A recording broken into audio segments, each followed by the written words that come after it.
Salut les amis, il faut qu'on parle. Aujourd'hui, petite vidéo extraite d'une vidéo spéciale Patreon. Vous allez voir un court passage, mais un court passage intense concernant un sujet sur un tutoriel qui est finalement complet et sur lequel j'ai pu peindre l'entièreté de la figurine. Vous n'hésiterez pas à venir me soutenir sur Patreon si vous voulez évidemment voir l'entièreté de la peinture de cette figurine. Ouais, si vous ne connaissez pas encore la chaîne, n'hésitez pas à vous abonner puisqu'en fait d'autres extraits viendront comme ça. Et pensez bien que tous ces petits extraits mis bout à bout vous permettent tout simplement d'étoffer vos outils et vos façons de traiter les différentes matières. Voilà, on termine avec le petit sempiternel. Cliquez, abonnez-vous, n'hésitez pas à commenter, à me donner vos ressentis et vos avis sur ce nouveau mode de fonctionnement pour la chaîne. Et moi je vous dis, c'est parti pour la peinture. Je vais commencer Captain Marvel tout simplement en débutant par toutes les zones les plus présentes sur la figurine, à savoir le tissu bleu. Et pour ce faire, je vais utiliser du Dark Blue de chez ACA. On prend le temps de bien regarder la figurine sous la lumière pour voir un petit peu où sont les différentes réflexions en fonction évidemment de l'angle de vue. Et on va essayer de capter ça à travers une photo ou tout simplement sa mémoire pour le moment où on va commencer à pousser nos lumières.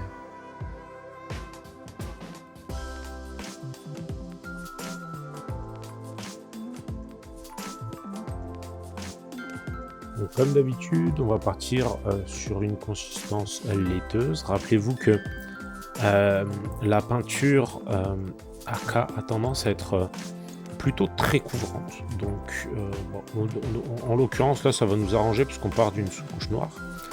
Mais gardez toujours ça en tête et n'hésitez jamais à diluer la peinture ACA tout simplement avec le diluant, le thinner du même nom.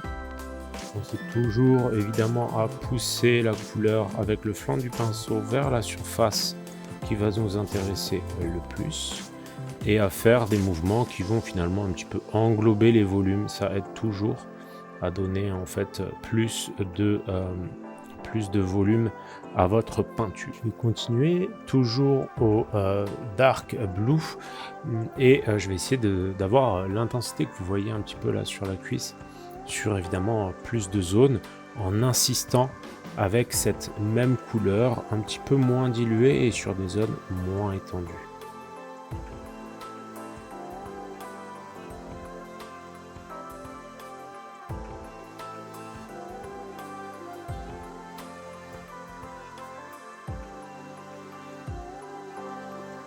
À travers ce passage, finalement, je redéfinis vraiment les zones qui vont prendre particulièrement plus de lumière, sachant que mon premier passage était quand même plus dilué que celui-ci, et ça va me permettre de bien distinguer les zones, quitte à ce qu'elles soient assez étendues, mais par exemple, typiquement, ça va me permettre de commencer à distinguer finalement toutes les traits qui composent l'habit. Ici par exemple, si vous voyez plus précisément, ici concernant ces petites coutures là sur la tenue, je vais pouvoir vraiment la distinguer en laissant les creux sur une teinte de bleu, mais qui sera plus sombre, puisque ce bleu, cette zone là, les creux auront reçu potentiellement qu'un seul éclairci au bleu. Une fois, je vais appliquer évidemment ce process sur toutes les zones de bleu, et une fois que celui-ci sera appliqué partout, ça me permettra de faire le point et de voir finalement si un troisième passage de ce même bleu est nécessaire pour accentuer mon bleu, ou est-ce que je pourrais passer sur un bleu plus clair. Et continuer en fait mes éclaircies sur le bleu en limitant mes zones de traitement toujours, et cette fois-ci je vais mélanger un peu de aquatique turquoise avec du dark blue pour pousser de nouveau mes éclaircies.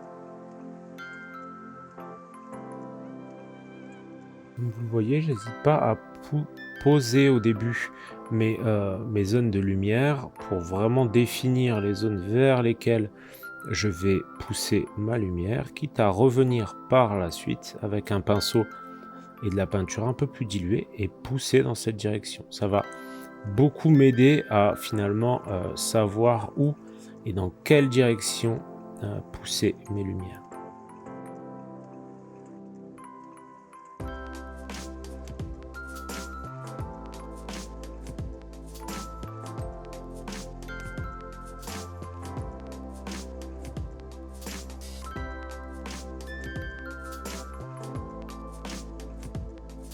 De la même manière, vous l'aurez compris, je vais continuer. Alors, ne soyez pas forcément sensible à avoir précisément le même mélange, étant donné que notre peinture, elle est quand même assez diluée quand on l'applique. Par transparence, on ressentira toujours les couleurs qu'il y a en dessous. Donc, c'est pas trop gênant si vous n'avez pas exactement le même mélange à chaque fois.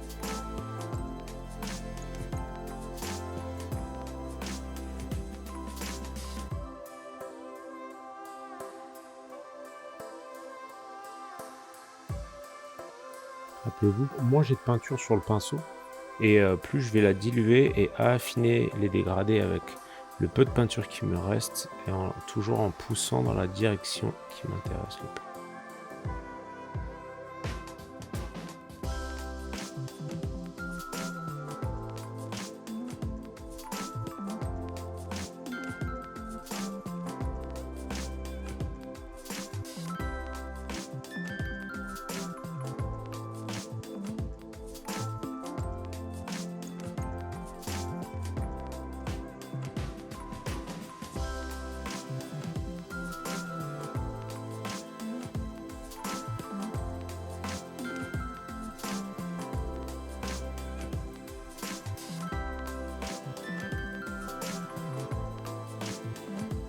Je vais enfin revenir au aquatique turquoise pur cette fois, mais très dilué. Et je vais poser mes derniers éclats de lumière sur quelques zones de lumière. De la même manière, je vais venir tapoter ces éclats de lumière pour avoir vraiment l'intensité dans un premier temps. Et ensuite, je vais revenir avec de la peinture plus diluée pour pousser dans la direction de ces éclats de lumière.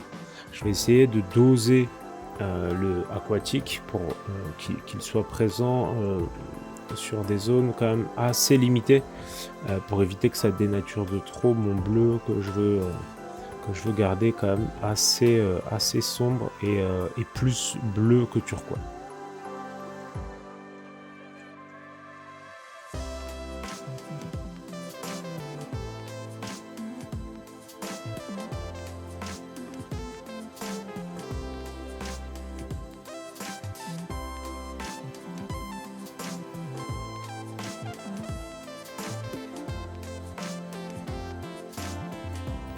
Maintenant je reviens avec, maintenant que j'ai beaucoup moins de peinture dans mon pinceau, je reviens et je vais retravailler un peu mes transitions avec cette peinture très diluée sur les zones où tout simplement la lumière va être un petit peu plus étendue.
Vous voyez le résultat de la figurine au complet et au total. J'espère vraiment que cette vidéo vous a plu. Comme d'habitude, vous trouverez cette vidéo entièrement disponible sur le Patreon Moandart.